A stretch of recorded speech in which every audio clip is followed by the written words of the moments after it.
Donc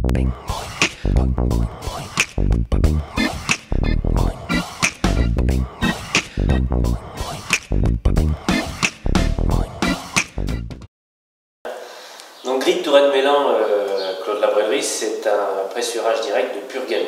Ce qui veut dire qu'on garde toute la minéralité du raisin. Sa particularité, c'est que c'est une des rares langues argilo-calcaires sur l'appellation Touraine-Mélan. Le Gris a fait, on va dire, la notoriété de l'appellation Touraine-Mélan. Le Clos de la Brélerie 2010 est relativement friand, tendre, avec une belle note de bonbons. C'est un vin qui se boit jeune dès maintenant et qui va ravir avec tout ce qui est asperges, pain de poisson, charcuterie tourangelle. Voilà, c'est le vin du matin.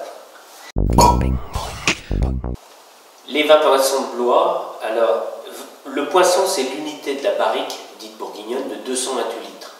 20 poissons parce que c'était au XIe siècle le montant exact que le closier, c'est-à-dire le fermier, devait payer au propriétaire du clos de la Brélerie, qui était le comte Jean-Hugues II de Blois. Donc il devait en porter 20 poissons après les vendanges, c'est-à-dire 20 fûts de 228 litres. Donc nous avons gardé, enfin mon père avait créé cette cuvée, et que j'ai conservé, sauf que l'élevage se fait maintenant dans des fûts de 500 litres. C'est en fait des doubles barriques qui vont nettement mieux, je dirais, dans l'harmonie du vin entre le tanin et son fruit. Ça, celui-ci, le blanc, les vins poissons blancs, il en est fait très peu, c'est à peu près 1300 bouteilles par an. C'est-à-dire 2 demi-muits plus une petite barrique pour faire les plats des demi-muits, avec un élevage et une fermentation de 5 mois dans ces fûts de 500 litres. Moitié neuf, moitié d'un an. Et ce vin est fait à partir de 80% de chenin et 20% de chardonnay. Il est très tendre, avec à peu près 10 grammes de sucre résiduel. Il va merveilleusement bien avec ce qui est poisson beurre blanc. Voilà, c'est presque un accord parfait.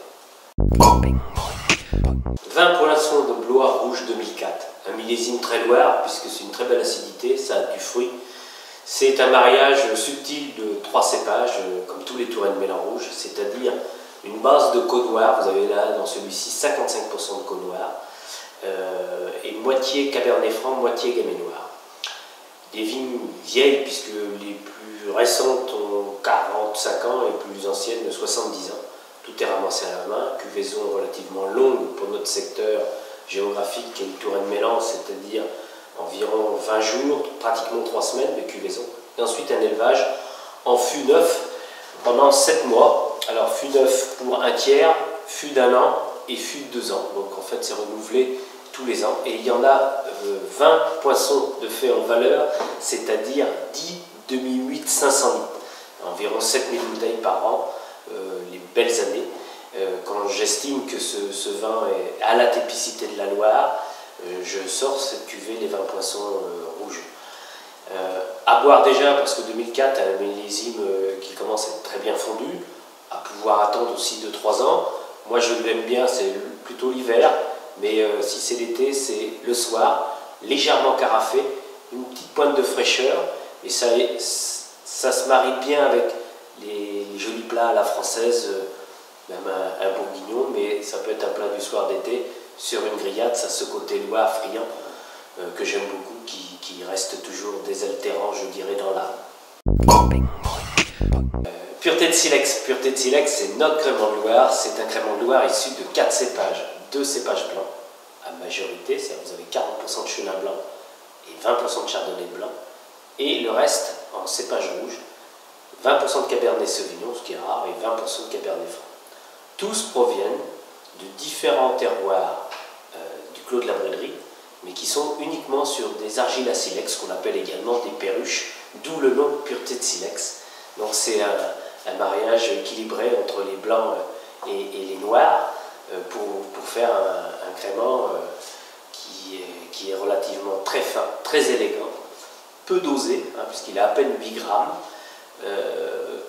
C'est pour les amateurs de belles moustilles, je dirais. C'est vraiment un vin qui est d'apéritif à prendre avec des bons amis, c'est désaltérant, c'est une belle vinosité et c'est un vin que je recommande brut, avec rien. simplement une bande de copains. Voilà.